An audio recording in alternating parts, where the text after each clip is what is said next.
जय श्री कृष्ण। ओम परमात्मने नमः। हरि ओम तत्सत। श्रीमद् भगवद गीता प्रथम अध्याय से प्रारंभ करते हैं। अध्याय 1 कुरुक्षेत्र के युद्ध स्थल में धृतराष्ट्र संजय से कह रहे हैं, धर्म क्षेत्रे कुरुक्षेत्रे संवेदा युयुत्सवः माम का पांडवाश्चैव किम कुर्वत संजय। धृतराष्ट्र ने कहा, हे संजय, धर्म भूमि कुरुक्षेत्र में युद्ध की इच्छा से एकत्र हुए मेरे तथा पांडु के पुत्रों ने क्या किया। श्लोक 2। द्रष्टा तु पांडवानीकं व्यूढ़ं दुर्योधनस्तदा आचार्यमपु संगमय राजा वचनमब्रीत। संजय ने कहा, हे राजन, पांडु पुत्रों द्वारा सेना की व्यूह रचना देखकर राजा दुर्योधन अपने गुरु के पास गया और उसने ये शब्द कहे, पश्यैतां पांडुपुत्राणामाचार्य महतीं चमूं व्यूढ़ां द्रुपदपुत्रेण तव शिष्येण धीमता। हे आचार्य, पांडुपुत्रों की विशाल सेना को देखें जिसे आप बुद्धिमान शिष्य द्रुपद के पुत्र ने इतने कौशल से व्यवस्थित किया है। अत्र श्रूरा महेश्वासा भीमार्जुन समायुधि युयुधानो विराटश्च द्रुपदश्च महारथः।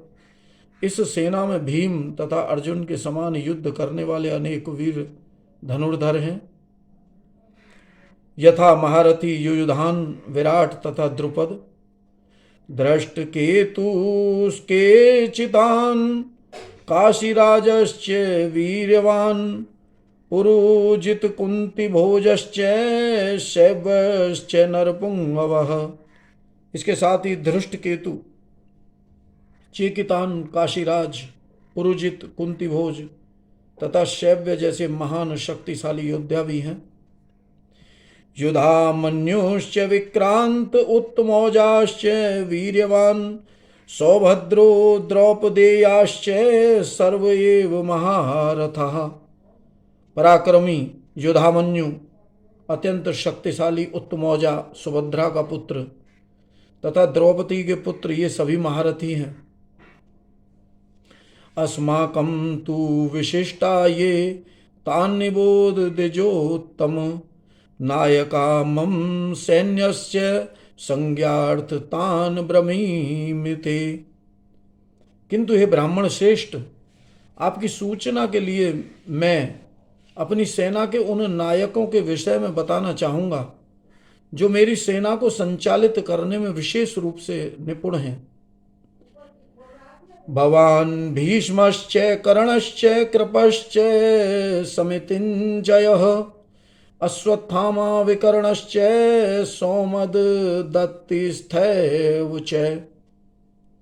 मेरी सेना में स्वयं आप, भीष्म, कर्ण, कृपाचार्य, अश्वत्थामा, विकर्ण तथा सोमदत्त का पुत्र भूरिश्रवा आदि हैं जो युद्ध में सदैव विजयी रहे हैं।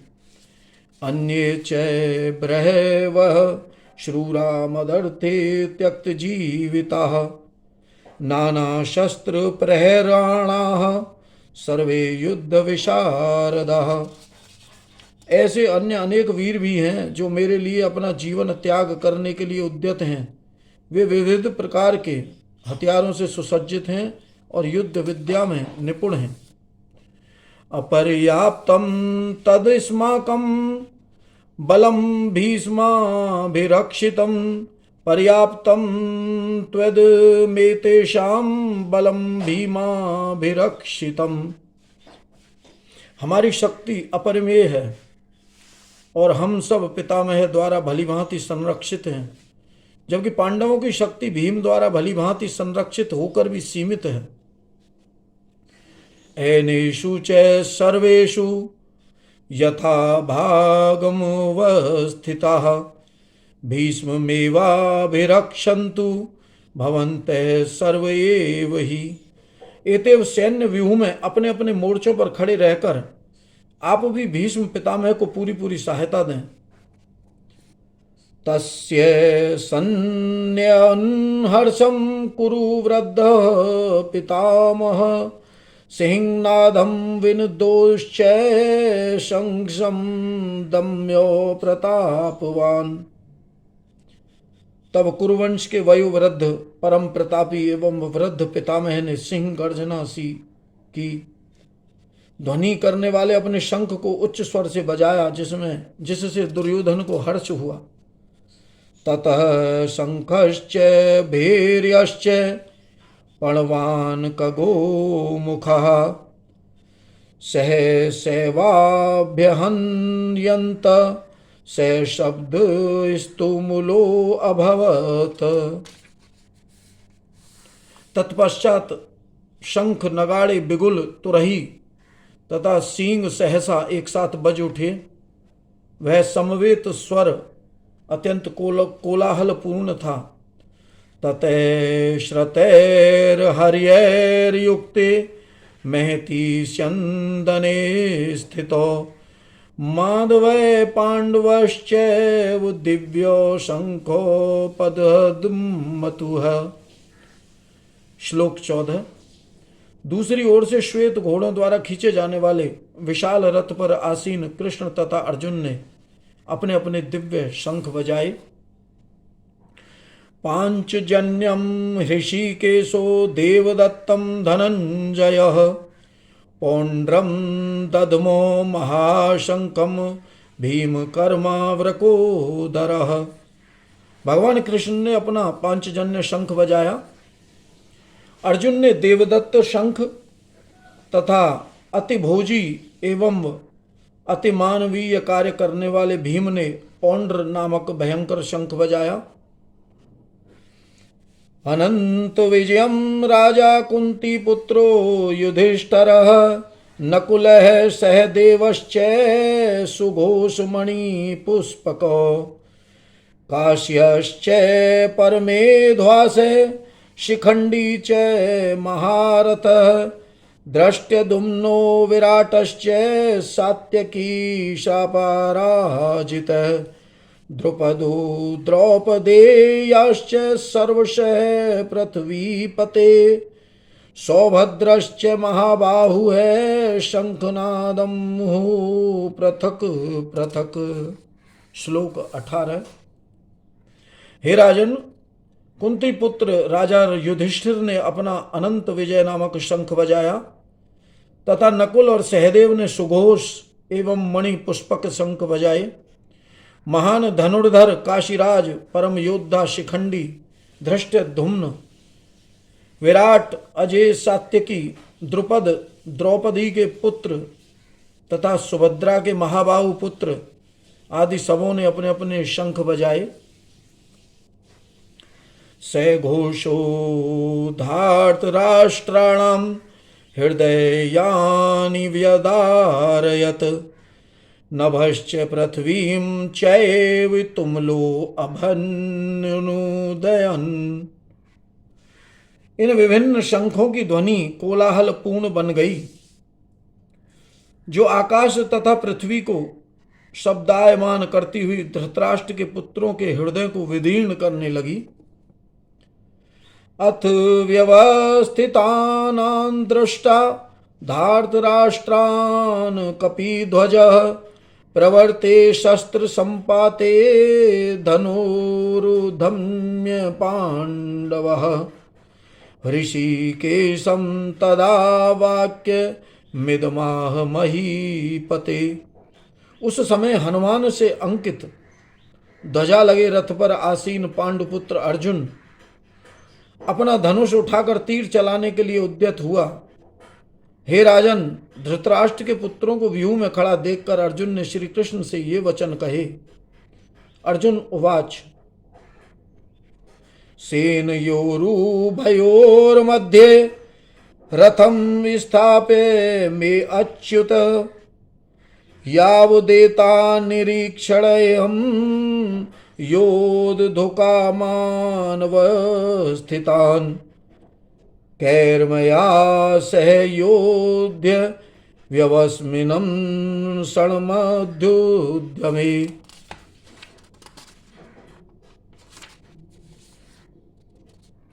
अर्जुन ने कहा, हे अच्युत, कृपा करके मेरा रथ दोनों सेनाओं के बीच में ले चलें, जिससे मैं वहां उपस्थित युद्ध की अभिलाषा चाहने और रखने वालों को और शस्त्रों की इस महान परीक्षा में जिनसे मुझे संघर्ष करना है उन्हें देख सकूं।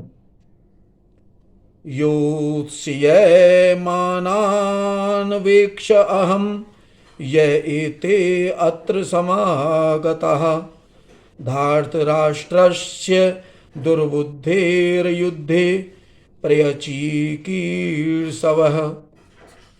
मुझे उन लोगों को देखने दीजिए जो यहाँ पर धृतराष्ट्र के दुर्बुद्धि पुत्र दुर्योधन को प्रसन्न करने की इच्छा से लड़ने के लिए आए हुए हैं। संजय उवाच एव मुक्तो हृषीकेशो गुडाकेशेन भारत सेनयोरुभयोर्मध्ये स्थापयित्वा रक्षोत्तमम्। संजय ने कहा, हे भरतवंशी, अर्जुन द्वारा इस प्रकार संबोधित किए जाने पर भगवान कृष्ण ने दोनों दलों के बीच में उस उत्तम रथ को लाकर खड़ा कर दिया है। भीष्म द्रोण प्रमुखतः सर्वेषां च महीक्षिताम् उवाच पार्थ पश्येतान् मवेतानान् कुरुन्निति। भीष्म द्रोण तथा विश्व भर के अन्य समस्त राजाओं के सामने भगवान ने कहा, हे पार्थ, यहां पर एकत्र सारे कुरुओं को देखो। तत्रापश्य स्थितान् मार्थ्य पितृनथ पितामहान् आचार्यन् मातुलान् भ्रातॄन् पुत्रान् पौत्रान् सिंहस्तथा श्रशुरानो सुहृदयश्चैव सेनयोरिभयोरपि। अर्जुन ने वहां पर दोनों पक्षों की सेनाओं के मध्य में अपने चाचा ताऊओं, पितामहों, गुरुओं, मामाओं, भाइयों, पुत्रों, पौत्रों, मित्रों, ससुरों और शुभचिंतकों को देखा। तान् समीक्ष्य स कौन्तेयः सर्वान् बन्धून् वस्थितान् कृपया पर्याविष्टो विसीदृदम्बव्रीत। जब कुंती पुत्र अर्जुन ने मित्रों तथा संबंधियों की इन विभिन्न श्रेणियों को देखा तो वह करुणा से अभिभूत हो गया और इस प्रकार बोला। अर्जुन उवाच दृष्टे मम स्वजनम कृष्ण युयुत्सं समुपस्थितं सीदन्ति मम गात्राणि मुखम च परिश्रूयष्यति। अर्जुन ने कहा, हे कृष्ण, इस प्रकार युद्ध की इच्छा रखने वाले अपने मित्रों तथा संबंधियों को अपने समक्ष उपस्थित देखकर मेरे शरीर के अंग कांप रहे हैं और मेरा मुख सूखा जा रहा है। विपस्थुश्च शरीरे में रोमहर्षश्च जायते गांडीवं संसते हस्तात्वक्वचैव परिहाद्रतते। मेरा सारा शरीर कांप रहा है, मेरे रोंगटे खड़े हो रहे हैं और मेरा गांडीव धनुष मेरे हाथ से सरक रहा है और मेरी त्वचा जल रही है। न च शक्रोम्य वस्थतान्तुं भ्रमतीव च मे मनः निमित्तानि च पश्यामि विपरीतानि केशव।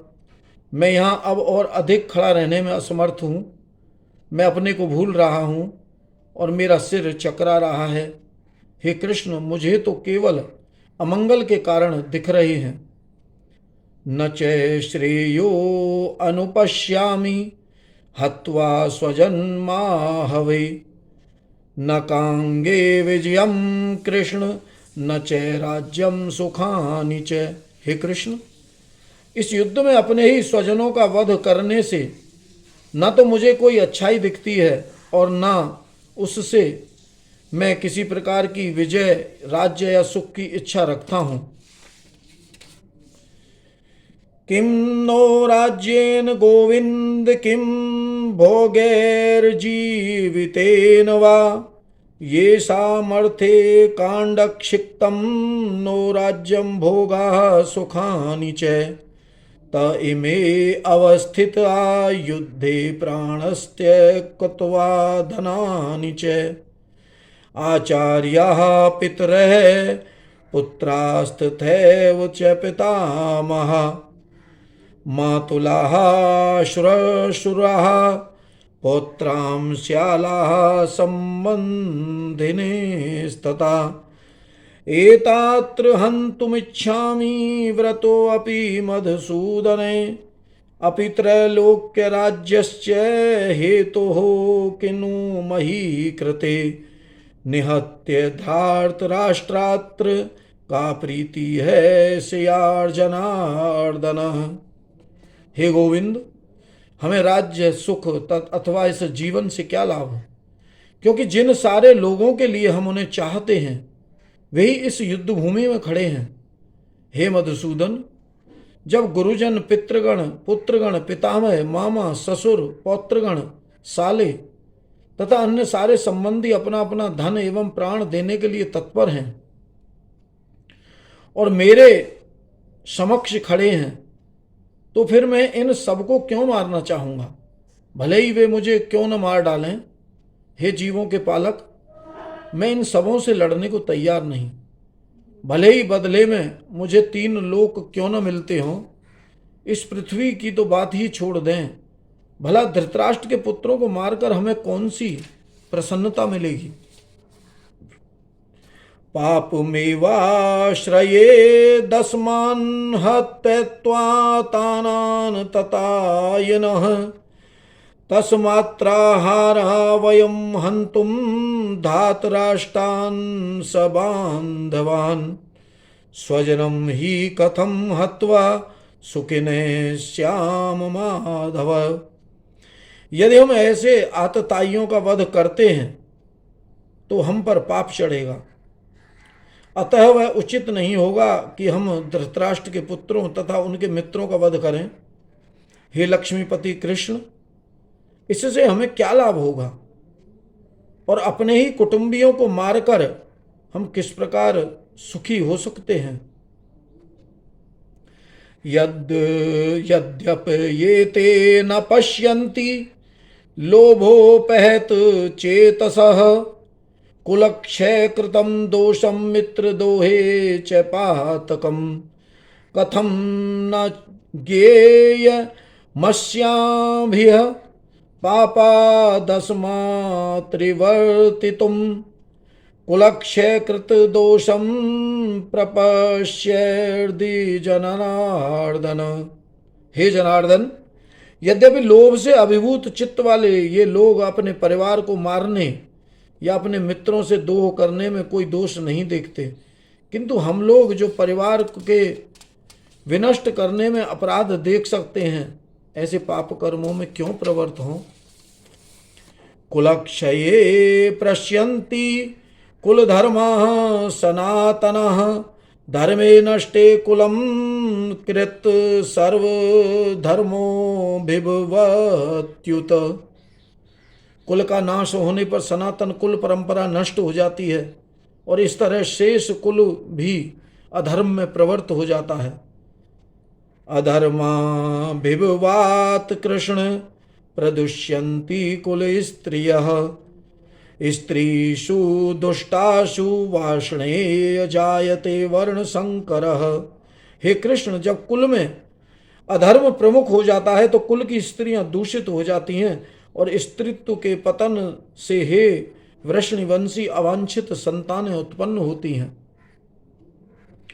संकरो नरकायव कुलघ्राणाम कुलस्य च पतन्ति पितरो हरोषाम लुप्त पिंडोदक क्रिया। अवांछित संतानों की वृद्धि से निश्चय ही परिवार के लिए तथा पारिवारिक परंपरा को विनष्ट करने वालों के लिए नारकीय जीवन उत्पन्न होता है। ऐसे पतित कुलों के पुरखे पितर लोग गिर जाते हैं, क्योंकि उन्हें जल तथा पिंड दान देने की क्रियाएं समाप्त हो जाती हैं। दूसरे रेत कुल ग्रानाम वर्ण संकर कारक उत्साद्यन्ते जाति धर्म कुल धर्माश्च शाश्वतः। जो लोग कुल परंपरा को विनष्ट करते हैं और इस तरह अवांछित संतानों को जन्म देते हैं, उनके दुष्कर्मों से समस्त प्रकार की सामुदायिक योजनाएं तथा पारिवारिक कल्याण कार्य विनष्ट हो जाते हैं। उत्सन्न कुल धर्माणाम मनुष्याणाम जनार्दन नरके नियतम वासो भवती अनुश्रुषुम। हे प्रजापालक कृष्ण, मैंने गुरु परंपरा से सुना है कि जो लोग कुल धर्म का विनाश करते हैं वे सदैव नरक में वास करते हैं। अहोवत महत् पापम कर्तुम व्यवसिता वयम यद्राज्य सुख लोभेन हंतुम स्वजन मध्यता। ओह, कितने आश्चर्य की बात है कि हम सब जघन्य पाप कर्म करने के लिए उद्यत हो रहे हैं। राज्य सुख भोगने की इच्छा से प्रेरित होकर हम अपने ही संबंधियों को मारने पर तुले हैं। यदि माम प्रतीकारमशत्रम शस्त्रापाण्यः धार्तराष्ट्रारणे हन्युस्तन्मे क्षेमतरम भवेत्। यदि शस्त्रधारी धृतराष्ट्र के पुत्र मुझ निहत्ते तथा रणभूमि में प्रतिरोध न करने वाले को मारें तो यह मेरे लिए श्रेयस्कर होगा। संजय उवाच एव मुक्ता वार्जुनः संख्ये रथोपस्थ उपाविशत विसर्ज्य शशरम चापम शोक संविघ्न मानस। संजय ने कहा, युद्ध भूमि में इस प्रकार कहकर अर्जुन ने अपना धनुष तथा बाण एक ओर रख दिया और शोक संतप्त चित्त से रथ के आसन पर बैठ गया। अपने शत्रु की स्थिति का अवलोकन करते समय अर्जुन रथ पर खड़ा हो गया था, किंतु वह शोक से इतना संतप्त हो उठा कि अपना धनुष बाण एक ओर रखकर रथ के आसन पर पुनः बैठ गया। ऐसा दयालु तथा कोमल हृदय व्यक्ति जो भगवान की सेवा में रत हो, आत्मज्ञान प्राप्त करने के योग्य है। इस प्रकार श्रीमद् भगवद गीता के प्रथम अध्याय कुरुक्षेत्र के युद्ध स्थल का निरीक्षण समाप्त हुआ। जय श्री कृष्ण। ओम परमात्मने नमः। हरि ओम तत्सत।